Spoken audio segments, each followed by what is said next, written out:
ہم نے انسان کو محنت اور مشقت ہی میں پیدا کیا. محنت، مشقت، تکلیف یہ ہر انسان کا مقدر ہے، کرنی ہے. فرق صرف یہ ہوتا ہے کہ کسی کی مشقت اور محنت جسمانی زیادہ ہے، اینٹیں ڈھو رہا ہے غریب، کشتی چلا رہا ہے. کسی کی محنت مشقت ذہنی زیادہ ہوتی ہے، بیٹھا ہوا تو ہے آرام کرسی پر، ریوالونگ چیئر ہے بڑی آرام دہ، لیکن اس کی جو ذہنی مشقت جو وہ کر رہا ہے. جو جسمانی مشقت کرتا ہے وہ رات کو پاؤں پھیلا کر سوتا ہے، چاہے روٹی بھی پوری نہ ملی ہو، لیکن اسے پتہ نہیں ہوتا رات کب گزر گئی. اور یہ دوسرے جو ہوتے ہیں انہیں رات کو بھی نیند نہیں آتی، مخملی گدیروں پر بھی نہیں آتی. انہیں ضرورت ہوتی ہے ہپنوٹکس کی بھی، سیڈیٹیوز کی بھی، ٹرینکولائزرز کی بھی، یہ ساری چیزیں وہاں چلتی ہیں. اس لیے ان کی جو کوفت ہے وہ کسی اور قسم کی، لیکن بچا ہوا کوئی نہیں ہے. محنت، مشقت قرآن نے اتنی قسمیں کھا کر اللہ نے کہا ہے. ہم نے انسان کو، یہاں کسی انسان کی تخصیص نہیں ہے. محنت، مشقت، اور اس محنت مشقت کے ساتھ اس میں غالب نے ایک اور رنگ داخل کیا ہے، اس کے ساتھ غم. مثلا حیوان اور انسان میں کیا فرق ہے؟ بیل ہے، کولو چلا رہا ہے، مشقت تو وہ بھی کر رہا ہے. بار برداری کا اونٹ ہے، بوجھ ڈھو رہا ہے ادھر سے ادھر تک، محنت تو وہ بھی کر رہا ہے. انسان محنت بھی کرتا ہے، مزید اس کو رنج اور غم جو سابقہ اس کو پیش آتا ہے. بیل کو پتہ بھی نہیں ہوگا میری کو اولاد بھی ہے، نسل بھی ہے، وہ کوئی بیمار ہے، کس حال میں ہے. گائے کو بھی اپنے بچے کی خبر ہوگی، وہ چھوٹا سا جب ہے دودھ پیتا ہے، اس کے بعد اسے کیا پتا وہ کہاں گیا کہاں نہیں ہے. انسان کو جو تکلیفیں جھیلنی پڑتی ہیں، جو غم جھیلنے پڑتے، وہ حیوان کے لیے نہیں ہے، یہ انسان کے لیے. اسی لیے کہا غالب نے کہ قید حیات و بند غم اصل میں دونوں ایک ہیں. موت سے پہلے آدمی غم سے نجات پائے کیوں؟ تو یہ مشقت اور غم دونوں کو شامل کر لیجئے. انسان کا معاملہ حیوان سے بدتر ہے اس پہلو سے. کبھی کسی بیل کو، اونٹ کو وہ صدمہ نہیں ہوا ہوگا کہ بیٹا نے سینے تان کر کہا ابا جان آپ چھوڑیے، آپ کیا باتیں کرتے ہیں، آپ تکیا دوسری باتیں کرتے ہیں. اب زمانے کا رنگ بدل گیا. وہ جو بوڑھے باپ کو جو اس وقت صدمہ پہنچتا ہے، یہی ہے وہ جس پر میں نے اپنی جوانی کھپائی ہے، جس میں میں نے اپنے آپ کو انویسٹ کیا ہے. آج یہ میرے سامنے کھڑا ہو کر کیا کہہ رہا ہے. اور یہ تو میں نے بڑی ہلکی مثال دی ہے. گالیاں دینے والے بھی ہیں، ماں باپ کو قتل کرنے والے بھی ہیں. مرتا نہیں ہے بوڑھا، یہ مرے تو مجھے یہ ساری جائیداد ملے اور مجھے آزادی حاصل ہو. اے انسان، تجھے مشقت پر مشقت جھیلتے ہوئے، محنت پر محنت کرتے ہوئے ہی آگے بڑھنا ہے، اور پھر اپنے رب کے حضور میں پیش ہونا ہے. یہ اور مصیبت ہے. کسی اونٹ اور کسی بیل سے محاسبہ نہیں ہے وہاں. اس روز کہے گا کافر کاش میں مٹی ہوتا، انسان بنا ہی نہ ہوتا، جسے آج ہم بہت بڑا شرف سمجھ رہے ہیں، شرف انسانیت. کاش کہ میں مٹی، یہ انسان کی حیثیت مجھے دی ہی نہ جاتی کہ میں آج یہاں کھڑا ہوں جواب دے کے. حضور نے فرمایا کل نفس یغدو فبائع نفسہ فموبقھا وموبقھا. ہر انسان جب صبح آنکھ کھلتی ہے، رات کے سونے تک وہ اپنے آپ کو بیچتا ہے. کوئی جسمانی مشقت اپنی بیچ رہا ہے، شام کو 100 روپے لے کر آیا ہے، اس نے اپنی جسمانی محنت بیچی ہے نا. کسی نے اپنی ذہنی محنت، ذہنی صلاحیت بیچی ہے، چاہے وہ ڈاکٹر ہے، چاہے انجینئر ہے، کوئی اور ہے، وہ اپنی ذہنی صلاحیت بیچ رہا ہے بیٹھا ہوا اپنے کلینک میں، اپنے آفس میں. بائع نفسہ، اپنے آپ کو بیچتا ہے. یہ بیچنا تو ہر ایک کا ہے، ہر شخص بیچ رہا ہے اپنے آپ کو. کوئی بدبخت وہ ہے جو یہ ساری مشقت جھیل کر بھی رات کو جہنم لے کر آیا ہے.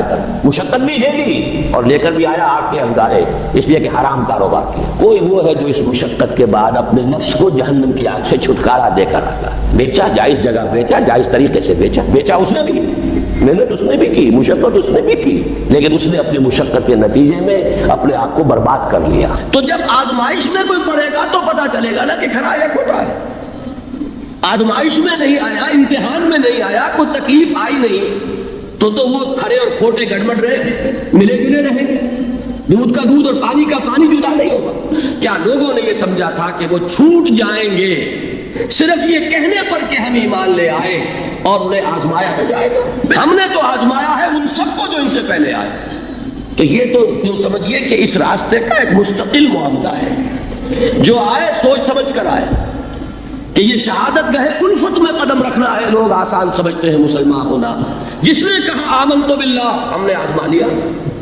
سچ مچ کا یہ ہم پر ایمان کا دعوے دار ہے یا جھوٹ موٹ کا دعویٰ کر رہا ہے؟ یہ سچ مچ کا عاشق ہے یا جھوٹ موٹ کا عاشق ہے؟ ظاہر بات ہے کہ امتحان نہ ہو، آزمائش نہ ہو تو کیسے ان کے مابین تمیز ہوگی؟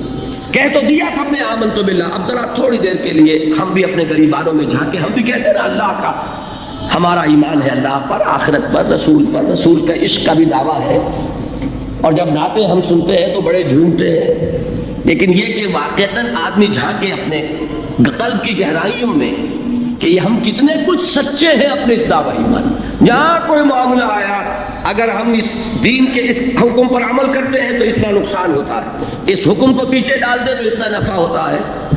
سچ بتائیے کہ ہم میں سے اکثریت کا فیصلہ کس بات کی طرف جائے گا؟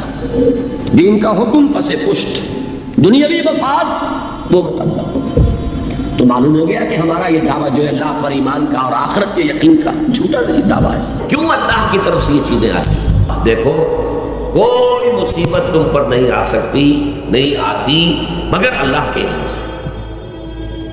وَمَن يُؤْمِن بِاللَّهِ, اور جو شخص اللہ پر ایمان رکھتا ہو یہدِ قلبہ, اللہ اس کے دل کو ہدایت دے دیتا ہے, اس کے دل کو سکون عطا کر دیتا ہے, وہ راضی برضائے رب ہو جاتا ہے, اس میں شکوہ نہیں رہتا, اس میں شکایت نہیں ہوتی, اس میں تلخی نہیں ہوتی, کیوں ہو گیا, کیسے ہو گیا, کیوں ہو گیا, نہیں ہونا چاہیے, نہیں دیتے.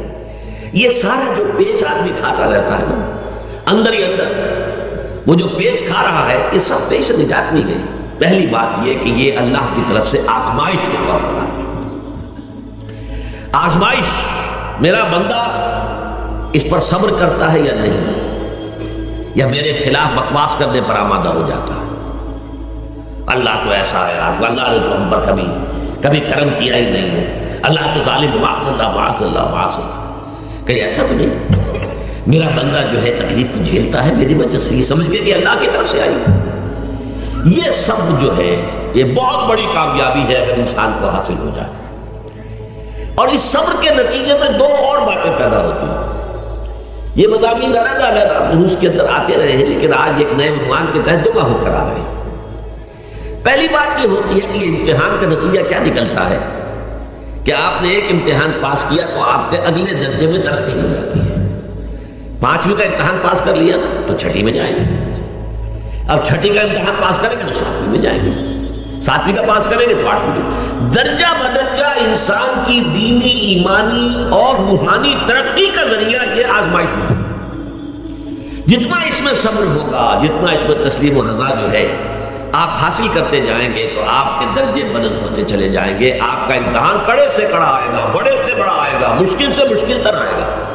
ایک وقت میں MA کا امتحان بھی آپ کو دینا ہوگا, ایک وقت میں ہو سکتا ہے PhD کے لیے تھیسس آپ لکھیں پھر اس کے اوپر جو ہے ٹیم بیٹھی ہوئی اور آپ سے وہ بحث کرے, جرا کرے آپ سے, وہ بھی کرنا ہوگا.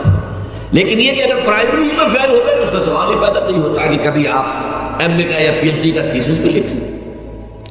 اور اسی کو دوسرے انداز میں کہا گیا ہے قرآن مجید میں, وَلَيُبْلِيَ الْمُؤْمِنِينَ مِنْهُ بَلَاءً حَسَنًا. اصل میں ابلا کہتے ہیں, بلا یبلو جو ہے عربی زبان میں آتا ہے آزمانا.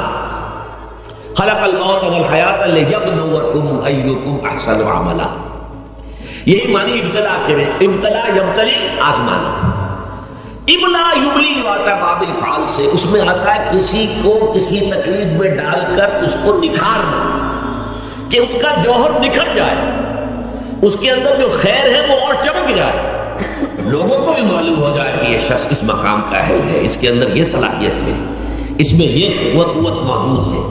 تو یہ گویا کہ اہل ایمان کی صلاحیتوں کو نکھارنے کے لیے اور ان کے درجات کی ترقی کے لیے بھی اللہ تعالیٰ دنیا کے اندر یہ مصیبتیں اور امتحانات جو ہیں آزمائش کے حوالے سے افراد پر بھی اجتماعی طور پر بھی لاتا ہے. اور ایک اس کا اور بھی ہے, اہل ایمان پر اس طرح کی ابتلا و آزمائش کی ایک نوعیت اور بھی ہے, اور وہ یہ ہے کہ جو بھی آپ سے غیر ارادی طور پر یا یہ کہ آپ نے کوئی گناہ ارادی طور پر بھی کر لیا, اللہ تعالیٰ اس کی سزا اسی دنیا میں دے کر آخرت کی سزا سے محفوظ کر دیتا. گویا کہ اس سے بڑا خیر کیا ہوگا. یہاں کی سزا کیا ہے, جھیل لیا آپ نے, بخار آ گیا, ٹانگ ٹوٹ گئی, چلیے 3 مہینے آپ بستر پر پڑے رہنا, اور کیا ہوا, کچھ نہیں. لیکن یہ کہ آخرت کی سزا ملتی ہے بہت عظیم ہوتی ہے. لہذا کفارہ بناتا ہے اللہ تعالیٰ گناہ, ان جو بھی گناہ ہو گئے, غلطیاں ہو گئی ہیں, ان کا کفارہ اللہ تعالیٰ بندہ مومن کے لیے. حضور کی ایک حدیث ہے, اس کا متن مجھے اس وقت یاد نہیں ہے, کہ مومن کا معاملہ عجیب ہے, اسے کوئی تکلیف پہنچتی ہے صبر کرتا ہے, وہ اس کے گناہوں کا کفارہ بن جاتا ہے, اور اگر کوئی خوبی ملتی ہے تو اللہ تعالیٰ کا شکر ادا کرتا ہے, اس کے درجات بلند ہو جاتے ہیں. تو یہ معاملہ جو ہے اللہ تعالیٰ کی طرف سے بندہ مومن کے حق میں خیر, کہ در حقیقت اس کے ان گناہوں کی پاداش کہ جو اس نے یہاں کر لیے ہیں یہی دنیا میں دے کر دھو دیا جائے, پاک کر دیا جائے, جیسے آپ کو معلوم ہے دھوبی جو ہے کپڑے کو بھٹی میں چڑھاتا ہے، گرم پانی میں ڈالتا ہے، ڈالتا ہے تاکہ اس کا میل نکلے، اس کے آگے پٹکتا بھی ہے ذرا اس کو تاکہ وہ میل اچھی طرح چھٹ جائے اس سے۔ اسی طرح اگر دنیا میں ہمارے میل چھٹ جائیں، دنیا میں اگر ہمارے گناہ دھل جائیں تو یہ بڑے نفع کا سودا ہے، بڑے نفع کا سودا ہے، بڑے نفع کا سودا ہے۔ اس اعتبار سے آپ غور کیجئے کہ اگر یہ حقائق ہمارے سامنے رہے تو کیا کوئی تکلیف دنیا کی ہمیں بھاری محسوس ہو؟